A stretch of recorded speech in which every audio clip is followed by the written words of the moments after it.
Bah, non, mais ils vont appeler des collègues. Des députés, des cadres.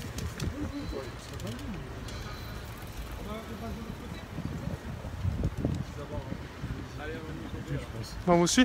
Vous allez être affecté par la réforme du chômage? Ah, complètement. Vous pouvez nous expliquer pourquoi? Alors, on va être affecté tout simplement parce que le système de calcul il va changer et vu qu'on n'a pas d'annexe, eh ben, on va être engouffré dans ce nouveau système de calcul alors que pour l'instant les intermittents sont sauvés. Ça veut dire une perte de droits qui équivaut à quoi pour vous? Ah, bah, là, pour l'instant, depuis 2014, on a perdu à peu près 40% de notre salaire, de notre aide au salaire. Et là, on va passer à peu près à 70% de perte. C'est quoi un salaire dans la restauration de Vémonciel? En moyenne, quand on dépasse les 200 heures par mois, on fait entre 2000 et 2005 à peu près. Et là, on va se retrouver pour la même chose, à faire toujours le même salaire quand on travaillera. Mais par contre, quand on ne travaillera pas, la seule aide qu'on aura sera à hauteur de 800 euros. Donc ouais, 200 heures par mois, ça fait une cinquantaine d'heures par semaine. C'est ça, exactement. Pour un salaire, ça fait combien de l'heure du coup ça fait... En moyenne, on est sur 200 heures par mois, en moyenne, mais des fois on peut aller beaucoup plus loin. Mais combien de l'heure ça vous fait du coup? Combien de l'heure? On est à peu près à 12 euros de l'heure. 12 euros de l'heure, ok. Et là, avec la réforme... Avec la réforme, ça ne va pas impacter notre tarification, ce qui va être impacté. C'est le chômage. C'est le chômage en fait qui est cotisé et qui nous sert un petit peu de congé payé ou autre pendant que la fluctuation en fait elle est vers la baisse. Donc quand la fluctuation est vers la baisse, on n'a pas d'activité, on a à peu près 3-4 mois dans l'année qui sont comme ça, donc les vacances scolaires, etc. Et à ce moment-là, on a besoin d'avoir au moins un minimum de revenus. Et ce minimum de revenus-là, avant, il avait un certain calcul. Et là, le calcul qui va arriver, il est revu à la baisse, une baisse drastique. Ce que vous aimeriez, c'est être calé sur le régime, un régime proche de celui des intermittents? Voilà, pas le même, parce qu'on ne pourrait pas avoir exactement le même. Pourquoi vous ne pourriez pas avoir le même? Parce que la méthode de calcul est différente, parce que les cotisations sont différentes, donc il faudrait qu'on s'occupe de cette organisation d'une nouvelle annexe de manière un peu plus logique et on va dire correcte, équitable. D'accord, et donc le régime que vous voudriez, ce serait c'est-à-dire un cumul d'heures aussi? En fait, la même chose qu'on avait en 2014, mais de manière équitable. Alors ce statut, il a été supprimé en 2014? Oui, en fait, pour vous expliquer un peu l'histoire, c'est tout simple. En fait, les intermittents du spectacle, on a rendu leur compte public avant 2014, ouais. Ce qui a alerté un peu le service public. Donc ils se sont dit, attendez, là, il y a un gros trou dans la raquette, pour prendre l'expression de l'actualité d'ailleurs. Et du coup, au lieu d'attaquer simplement les intermittents du spectacle, ils ont décidé d'annexer toutes les autres annexes qui étaient juste à côté de celles des intermittents du spectacle. Donc du coup, on a tous été désannexés, et les seuls qui ont été sauvés, c'était les premiers visés, donc les intermittents du spectacle. D'accord, ah oui, donc vous avez perdu à ce moment-là. Alors que les premiers qui étaient visés, sans leur jeter la faute, c'était les intermittents du spectacle. Alors ce que vous essayez aujourd'hui, c'est de récupérer un statut qui soit proche de ça, quoi. Voilà, parce que vous n'avez pas de protection. Là, en ce moment-là, donc vous n'avez pas accès au chômage, sauf si vous avez déjà cumulé, c'est combien, 910 heures, c'est ça? 910 heures, sauf que aujourd'hui, en fait, on ne peut plus les cotiser. Parce depuis 6 mois, vous ne pouvez plus travailler, ouais. Depuis 9 mois exactement. 9 mois, oui, pardon. 9 mois exactement, parce que nous, on avait la Fashion Week qui commençait il y a 9 mois, donc en février, et on n'a pas pu la faire parce qu'en général, la Fashion Week appelle des étrangers qui viennent sur Paris pour acheter des produits, pour voir les défilés. Sauf qu'à ce moment-là, c'était un peu compliqué pour les Italiens, par exemple, ou les Chinois qui travaillent beaucoup dans le textile. Alors c'est quoi que vous demandez du coup? C'est une année blanche? C'est une revalorisation du statut? En fait, ce qu'on voudrait, pour éviter d'être catalogué tout de suite comme les intermittents du spectacle, on voudrait pas une année blanche, on voudrait un chômage partiel au même type que la plupart des Français. Oui, parce qu'aujourd'hui vous n'avez pas le chômage partiel, vu que vous êtes en CDD. C'est ça, sauf qu'aujourd'hui les personnes en CDI qui ont un chômage partiel, elles ne cotisent pas leur jour à CDI, elles ne épuisent pas leur cotisation à CDI. Donc aujourd'hui, nous on les épuise, mais pourtant on ne peut pas les recharger, on n'a aucune aide, mais vraiment aucune. La seule aide qui peut être proscrite pour les CDDU, c'est le RSA. Est-ce que... Ah oui, d'accord, donc c'est... Là, et encore, faut avoir la... Puis ça dépend de la situation familiale qui permet de l'avoir. C'est ça. D'accord. Est-ce que vous avez eu des signaux du gouvernement, qu'il y a une écoute ou Alors, il y a une légère écoute depuis 1 ou 2 mois de la part du ministère des Finances. Juste avant le reconfinement en fait, c'est ça? Voilà, juste avant le reconfinement, on a eu la chance, mais après, on va être franc avec vous, on a eu pas mal de conseillers du ministère du Travail, dont un monsieur qui s'appelle Monsieur Frotin, qui nous a envoyé paître, mais comme pas possible, en nous disant de toute façon l'événementiel, c'est pas grave, si c'est vous, ça sera d'autres. Donc aujourd'hui, on se retrouve un peu complètement mis de côté de la part du gouvernement, parce que le ministère du Travail, ça reste quand même le gouvernement. Et on comprend pas parce que toute l'année on les sert ces gens-là, toute l'année on sert les repas ministériels, toute l'année on sert à Matignon, toute l'année on sert à l'Élysée, toute l'année on fait les mariages et autres, et aujourd'hui plus rien. C'est ça, alors ça c'est intéressant. Toute l'année vous travaillez ici quoi, aux Champs-Élysées, et là vous êtes complètement ignoré. En fait c'est quand ils vous voient pas pour le service, ils vous parlent pas. D'accord. C'est une snob complètement, donc nous on nous dit jamais de leur servir à manger. Surtout qu'ils peuvent claquer des doigts, on arrive du jour au lendemain comme ça, parce que vous savez, on a une situation un peu précaire. C'est-à-dire, vous pouvez expliquer? Alors, c'est tout simple, en fait, on est appelé, on a des plannings à la semaine, voire à la journée. Donc on peut m'appeler demain matin en disant que ton affaire de demain est annulée. Comme on peut me dire, on dit... Ah oui, d'accord. Voilà, ça peut se faire très vite. Là, il suffit que demain, dans un repas ministériel, vous ayez une annulation. Ah là, avec le Covid, on vous appelle, on dit il y a un cas contact, c'est fini quoi. Voilà, et même avant ça, désolé, il y a eu des manifestations, on ne peut pas poursuivre l'événement de ce soir, donc les 20 personnes qui étaient prévues, vous les annuler. Ça nous arrive bien souvent, avec les gilets jaunes. Donc en fait, vous avez aucun filet de sauvetage quoi. On n'a aucun, pour vous dire, on n'a même pas de mutuelle, c'est vachement compliqué de mettre des mutuelles pour les extras, on n'a pas de visite médicale, on n'a rien. On est laissé à l'abandon depuis maintenant 20 ans à peu près. Ça fait 6 ans qu'on nous a totalement exclus d'un système de sécurité de notre profession, alors qu'en réalité c'est réellement une profession. Parce qu'on n'est pas simple maître d'hôtel dans un restaurant qui ne véhicule rien, excusez-moi le terme, mais qui ne véhicule pas son produit. Nous, on le véhicule. Nous, on part sur le territoire français, on part sur d'autres pays. Et du coup, les syndicats, vous organisez par rapport aux syndicats? Est-ce que les syndicats se mobilisent pour vous? Est-ce que vous êtes syndiqué? Si on parle des syndicats... Comme excuse-moi, comme vous êtes un peu éclaté au niveau de ces plaintes d'indépendants, ça doit être compliqué aussi de mobiliser à ce niveau-là? Alors, les seuls syndicats aujourd'hui qui pourraient nous représenter en quelque sorte, on n'en a pas en fait, on n'a jamais été représenté tout simplement. Et la CGT, alors, Sud, voilà, etc. On les appellera plutôt des partenaires sociaux pendant cette crise, mais les partenaires sociaux aujourd'hui ils ont un but, c'est celui-là de supprimer la réforme du chômage. D'accord, parce que vous êtes affecté aussi. Voilà, on est touché aussi. Mais nous la priorité aujourd'hui c'est l'urgence. Et ils vous parlent pas de votre statut en fait, voilà, c'est ça? Non, ils sont là pour récolter un maximum de voix pour savoir qu'est-ce qu'ils doivent faire. Et aujourd'hui, les voix disent qu'il faut supprimer la réforme du chômage, qui représente ces gens-là. Mais est-ce que du coup, vous sentez qu'il y a une main tendue des syndicats aussi un petit peu par rapport? Non, ils sont pas... Est-ce qu'ils sont mobilisés par rapport à l'action de l'hôtel de ville où vous étiez 800? Non, du tout. Mais vous les contactez, vous allez vers eux? On les a contactés, ils sont dans l'optique de supprimer la réforme chômage. Pas de nous trouver une sécurité ou autre. Ils nous ont pas délaissés parce qu'ils ont aussi un combat à mener. Mais c'est vrai qu'on qui vous affecte aussi du coup la réforme chômage, voilà. Mais par rapport à la demande d'année blanche, à la demande d'essayer de récupérer un statut d'intermittent que vous avez perdu il y a 4 ans, 6 ans, donc sous Hollande en fait. Sous Hollande exactement. Et d'ailleurs on a eu une petite réunion avec M. Hollande qui nous a avoué qu'au bout de 2 ans, ils ne savaient toujours pas qu'ils faisaient appel à des maîtres d'hôtel extra. Mais du coup, quand vous avez des réunions comme ça, qui est-ce qui vous représente dans ces réunions? Personne, on est obligé de se représenter nous-mêmes, on est obligé de faire du forcing, d'aller dans les ministères.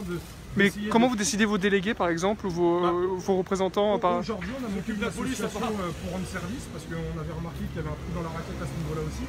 Donc le fait qu'on ne soit pas représenté, qu'on ait ni une association ni un syndicat qui nous représente. Donc avec un groupe de maîtres d'hôtel, on a décidé de monter une association. D'accord. Et de là, on a commencé les démarches pour essayer de sauver le métier, le secteur et ses acteurs. C'est un pas vers le syndicalisme du coup? Ça pourrait l'être, mais peut-être une nouvelle génération de syndicats, donc en bon terme avec l'État, en bon terme avec les employés et en bon terme avec les employeurs. Ah, c'est compliqué d'être syndicat. On va y arriver. En tout cas, je vous souhaite du courage et puis vous tenez au courant. Voilà, donc en fait, si je comprends bien, ils n'ont pas l'habitude de s'organiser en collectif. Et là, c'est un peu la première fois qu'ils doivent se regrouper en association déjà.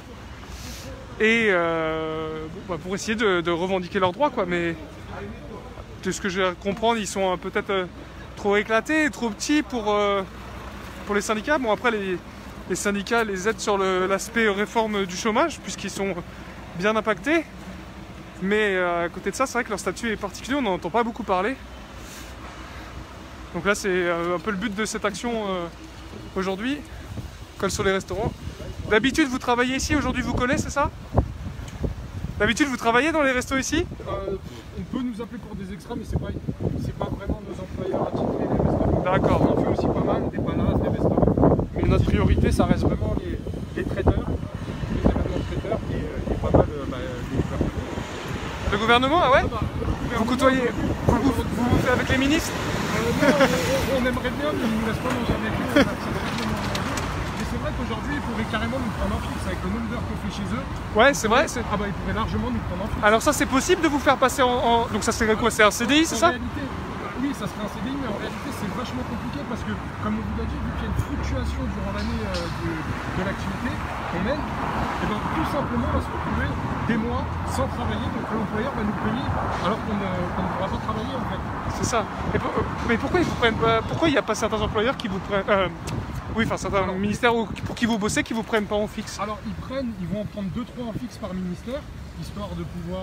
Quand vous dites 2-3, c'est des personnes, c'est des entreprises? En fait, non, le gouvernement va prendre par exemple une petite équipe de 2, 3, 4, 5 maîtres d'hôtel D'accord. en fixe. Vous êtes maître d'hôtel, vous êtes cuisinier, Moi je suis maître d'hôtel. D'accord. Moi je suis maître d'hôtel et aujourd'hui ces personnes en fixe, elles ont la chance d'avoir cette sécurité là. Mais ça concerne à peu près, dans notre population, ça concerne 5% des gens en fixe. Tout le reste c'est des CDDU. Notre métier est comme ça et on ne pourrait pas travailler en fixe, ça serait pas possible. Parce que demain il suffit que par exemple, je vous dis une bêtise, vous ayez un événement du jour au lendemain, comment vous faites pour trouver du personnel qualifié si tout le monde est en fixe? C'est un peu comme les intermittents du spectacle, on a vraiment la même situation d'activité événementielle, donc quelque chose qui peut se monter du jour au lendemain comme quelque chose qui peut s'annuler. Et du coup, il faut le personnel. Jusqu'à cette mobilisation, aujourd'hui, vous aviez plutôt des rapports cordiaux avec vos employeurs On a toujours eu, même encore jusqu'aujourd'hui, avec les employeurs, ça se passe bien, parce que nos employeurs qui sont en décrète après du gouvernement sont dans la même situation. Oui, bon, alors je me confonds. Jusqu'à ceux qui vous... Comment vous les appelez du coup le gouvernement? C'est l'employeur de vos employeurs Non, oui, c'est aussi un employeur, mais parce qu'on en a plusieurs. Donc c'est pour savoir. Ceux qui vous prennent comme prestataires, quoi. Le gouvernement, en règle générale, ça se passe très bien avec. Ça se passe très très bien parce qu'on est là pour les servir. Donc quand il y a à manger en dessous de leur nez, ils ont le sourire. Mais aujourd'hui, ils nous ont oubliés, quoi. Donc nous, de notre côté, ça passe toujours bien avec eux, mais ça fait 9 mois qu'ils ne pensent plus à nous. Mais quand ils auront faim, ils vous feront rappeler, non? Oui, mais non, ils vont appeler leur fixe. Les maîtres d'hôtel qu'ils ont pris en fixe, les 5. Ah oui, parce que maintenant ça devient suffisant, parce que aussi il y a un risque qu'il y ait moins de grandes réceptions. Exactement. Après, on ne peut pas vous mentir que pendant la période de crise sanitaire, le gouvernement a osé quand même faire certains événements. Ah oui? Ah bien sûr, on a des maîtres d'hôtel qui font des événements de temps en temps. Alors pendant la crise sanitaire, c'est-à-dire pendant le confinement? Non, c'était pas pendant le confinement, ça a été juste après le confinement. Après le confinement, il y a eu des événements? Il y a eu des événements organisés par le gouvernement, mais on n'était pas tous invités, hein. Il y en a très peu qui ont pu aller travailler. Mais voilà, eux ils se permettent encore de faire des événements et de faire appel à des extras, mais par contre ils essaient pas de se dire l'extra il fait comment après l'événement. Parce qu'une fois qu'il a touché son salaire, il paiera pas son loyer. Mais du coup là vous le voyez comment le futur de votre taf, quoi?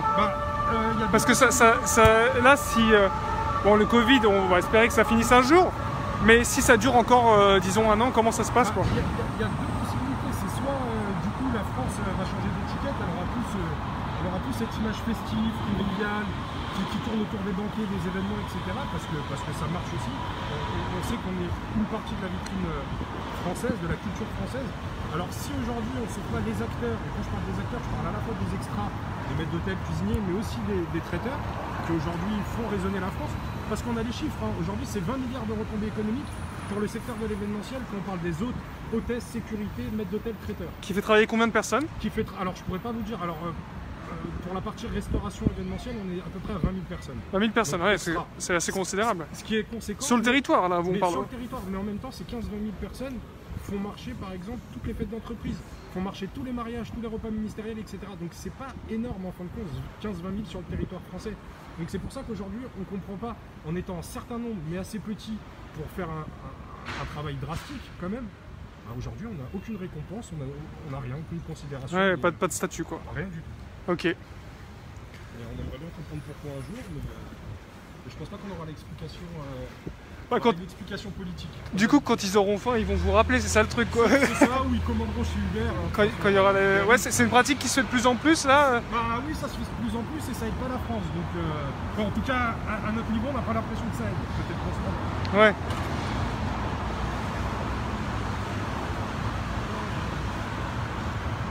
Vous avez des employeurs dans le coin, là? Du coup, les ministères, ça se passe... Alors, dans le coin, ici, en parlant de ministère... Je connais pas très bien le coin, mais... Alors, ici, il y a beaucoup de ministères, mais oui, on a pas mal de salles de réception ici. On a le pavillon de Presbourg, on a l'Élysée Biarritz, on a des clients, on a HSF, donc Salomon de Rothschild, l'hôtel particulier. Oui, les Champs-Élysées, pour nous, c'est le centre de l'événementiel, en quelque sorte. Il y a énormément d'événements. Tous les magasins que vous voyez ici